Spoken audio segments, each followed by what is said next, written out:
데일리 브리핑. 네, 오늘 데일리 브리핑에서는 노동법 전문 주찬호 변호사 모십니다. 안녕하십니까? 네, 안녕하세요. 오늘은 직원들에게 실시하는 약물 검사에 대해서 좀 알아봤으면 좋겠습니다. 최근 연방 항소법원이 직원 채용 시 실행되는 약물 검사에 대한 판결을 내렸다라는 소식인데 어떤 내용인지 좀 전해 주십시오. 네, 연방 항소법원은 최근 취업의 전제 조건으로 약물 검사를 받는데 소요된 시간과 아하. 여행 경비에 대한 판결을 내렸습니다. 원고는 취업 지원자였고요. 직원이 아닌 지원자였습니다. 법원은 소요된 시간과 경비를 지원자들에게 상환해야 된다는 원고의 주장을 받아들이지 않았습니다. 이유는 원고가 약물 검사를 받을 당시 피고는 직원이 아니었기 때문에 피고인 회사가 해당 비용을 상환할 의무가 없다라는 논리가 되겠습니다. 하지만 원고는 약물 검사 당시 그들이 실제로 피고인 회사 직원이었다는 두 가지의 주장을 펼쳤습니다. 첫째는 회사가 약물 테스트 관리를 통해서 통제했기 때문에, 컨트롤했기 때문에 그들이 회사의 직원이라고 주장을 했고요. 사실 이 주장은 어느 정도는 메리트가 있는 주장입니다.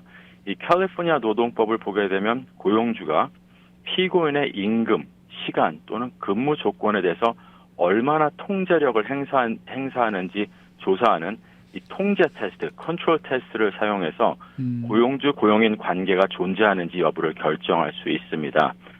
많은 분들이 궁금해하시는 중요한 포인트 중에 하나인데요.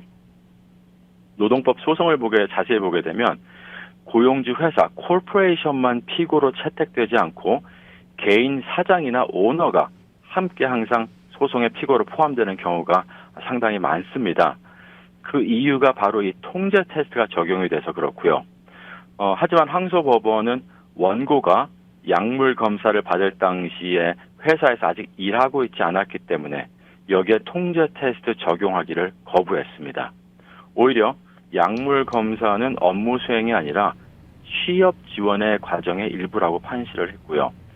추가적으로 원고는 캘리포니아 계약법에 따라서 약물 검사 이전에 회사가 원고에게 조건부 채용 제한, 컨디셔널 잡 오퍼를 약물 검사를 요청했을 때 이미 회사와 고용계약이 형성되었다고 주장했습니다. 원고는 성공적인 약물 검사가 기존 고용계약의 후속 조건이고 약물 검사에 실패하면 회사가 계약을 해지할 수 있지만 약물 검사에 통과하면 원고의 기존 고용 상태를 확인하는 것이라고 주장을 했습니다. 상당히 그럴듯한 아규먼트라고 볼 수 있겠는데요. 법원은 이에 절대로 동의하지 않고 성공적인 약물 검사가 회사와의 고용 계약의 선행 조건이라고 판시했습니다. 원고와의 커뮤니케이션에서는 회사가 매우 명백하게 약물 검사를 성공적으로 마치기 전까지는 고용된 것이 아니라고 했고요. 네. 성공적인 약물 검사가 조건부 채용 오퍼의 조건이라고 원고에게 알렸습니다. 이 노동법 관점에서 상당히 도전적인 소송이었다고 볼 수 있겠고요.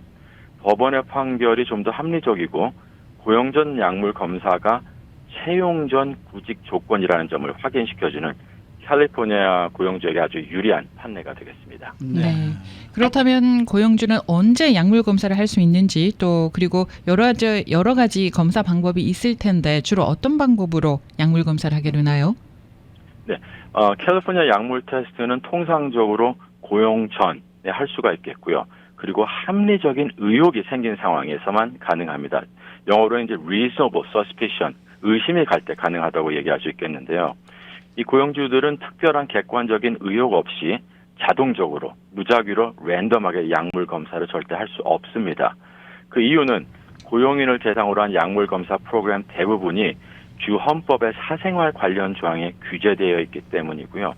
이 한 사례를 보게 되면 지원자가 먼저 케이스와도 마찬가지로 약물 검사를 받고 통과해야 한다는 전제하에 고용 제한을 받았습니다. 지원자는 고용계약서에 서명한 후에 검사에 응하는 샘플을 제출했고요. 거주지를 찾기 시작합니다. 하지만 약물 검사에서 마리화나 대마초 양성 반응이 나오자 회사는 고용 제한을 취소하게 됩니다.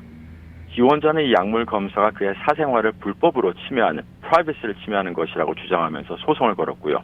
왜냐하면 이 흡연이 입사 전이고 실질적인 업무 전에 이루어졌기 때문입니다.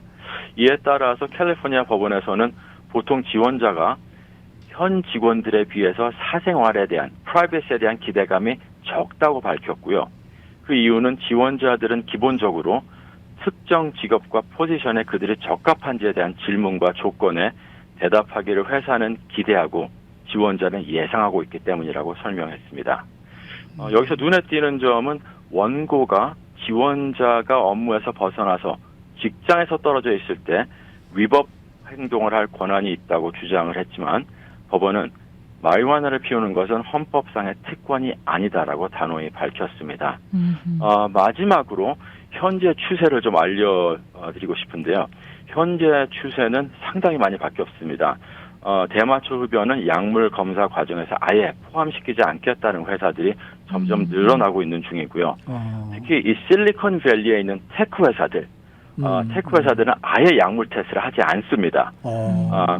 고용 전 약물 검사가 필요한 직업의 전국 평균은 2% 미만이고요. 그리고 대부분이 진보적인 자유도시에 기반을 두고 있는 이 테크 회사들, 굉장히 부자인 테크 회사들입니다. 이 수치는 훨씬 더 떨어집니다. 그 이유가 아주 재밌는데요. 그 이유는 프로그래밍 재능을 가진, 이 탤런트를 가진 직원을 채용하려는 경쟁이 이 테크 분야에서 너무 높기 때문에 아예 약물 테스트를 하지 않겠다는 의도가 되겠습니다. 그 얘기는 테크 회사나 이런 데 재능이 있는 직원들은 거의가 다 약물을 한다라고 생각을 해도 되겠습니까? 네, 그렇게 해석도 어느 정도는 가능할 것 같습니다. 네. 아니 그러다가 만약에 그 일하는 과정에 문제가 생기면 그거는 이제 진짜 문제가 되는 거지요? 물론입니다. 일하는 과정에 문제가 생기면 이제 퍼포먼스, 직원의 업무 상태가 안 좋기 때문에 물론 어떠한 징계나 해고를 시킬 수 있겠지만 일단 취업 과정에서, 채용 과정에서는 신경 쓰지 않겠다라는 취지가 되겠습니다. 네. 자, 이 또 캘리포니아 고용주는 AB 1221에 의거해서 추가적으로 직원을 교육을 시켜야 한다. 그래서 다음 달인 7월 1일부터 시작되는 알코올 서비스 교육 의무가 있다. 여기에 대한 좀 얘기를 좀 부탁드리겠습니다. 네, 약물에서 이제 알코올로 넘어가겠습니다. 네. 7월 1일부터 시작되는 이 어셈블리 빌 1221이 발효가 되겠습니다. 네.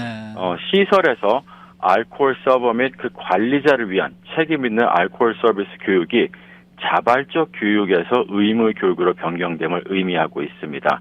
AB 1221은 이미 2017년에 통과되었지만 이 코로나 때문에 지금 연기가 되어 있는 것이고요.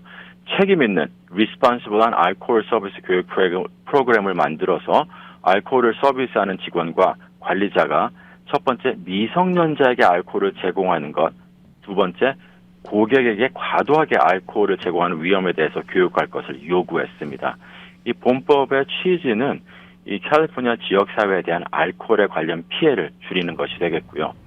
이 사업장에서 주류 판매 권한을 가진 한 5만 6천 명의 AB 라이센스 사용자 고용주들은 고용 날짜로부터 달력일 기준 60일 내에 온라인 ABC 관리 시험에 합격을 해야 되겠습니다. 2022년 8월 31일까지 캘리포니아에 있는 한 100만 개의 서빙하는 직원들이 인증을 받을 것으로 추정이 되고요. 2022년 9월 1일부터는 정부가 불이행에 대한 벌금 부과를 포함해서 단속과 집행을 시작할 것으로 예상됩니다. 이 교육은 그럼 대대적으로 캘리포니아 전역에 다 이루어지는 거예요? 예, ABC 주류 라이센스를 가진 고용주들은 알코올을 서빙하는 직원 모두에게 이러한 인증을 온라인으로 테스트를 보고 패스를 해서 합격을 해야 되겠습니다. 그러면은 그 비용은요? 그 비용에 대해서는 지금 법에서 언급을 하지 않고 있는데요. 제 생각에는 사업장에서 고용주가 당연히 페이를 해야 되는 것으로 알고 있습니다. 그러면은 알코올 서비스를 하는 사람은 지금 이 카테고리가 어떻게 되는 거예요? 예를 들어서 리코스토어에서 술을 파는 사람들도 해당이 됩니까? 아닙니다. 리코스토어는 이제 이 판매를 하는 기준이 되겠고요. 이거는 사업장에서 서빙을 하는. 그러니까 술집 같은 데서 서브하는 사람들. 네, 술집이나 식당도 포함이 되겠습니다. 그리고 이제 바가 있는 식당도 네, 맞습니다. 바텐더나 그러니까 웨이트리스나 이런 분들이 해당이 되겠군요. 맞습니다. 예. 패스를 못하면 그런 업종에 취직이 안 되겠네요. 네, 취징이 될 수가 취징은 할 수 있겠지만 고용주가 썰리는. 어떠한 벌금과 이런 단속에 좀 집행을 받게 될 것으로 예상되고 있습니다. 문제가 어렵지 않아야 될 텐데요. 교육이. 네, 그다지 어렵지 않을 것으로 생각됩니다. 네. 그거는 또 그 언어 문제도 있을 거잖아요. 이해가 네. 가능한 언어로 테스트를 봐야 될 텐데.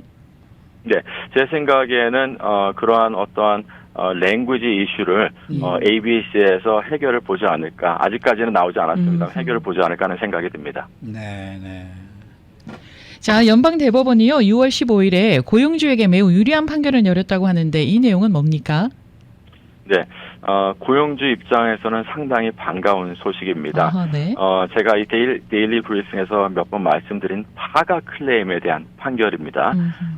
개별 파가 청구가 중재 대상, arbitration의 대상이 될 수 있고, 이러한 상황에서 원고가 다른 직원들의 파가 청구 대표 자격을 유지할 수 없다라는 결론을 내렸습니다. 이 미국 대법원의 수프림 코트의 판결은 계류 중인 소송과 향후 소송 그리고 고용 관행에 막대한 영향을 미칠 수가 있겠고요. 사실 이 노동법 법조계에서는 최근 들어 가장 획기적인 판례라고 볼 수가 있겠습니다. 파가 소송을 잠시 설명을 드리면은요, 개인 직원이 노동법 위반에 적용되는 벌금을 다른 비슷한 환경에 처한 직원들을 대표해서 그들의 벌금까지 모두 받아내는 손해배상 액수가 매우 커질 수 있는 소송이 되겠고요. 지난 수년간 고용주들을 괴롭히고 이 고용주가 파산까지 고려할 정도로 심각한 소송이었습니다. 네. 지금까지 캘리포니아는 이러한 중재 계약을 불법이다라고 집행을 전혀 하지 않은 상태였는데요.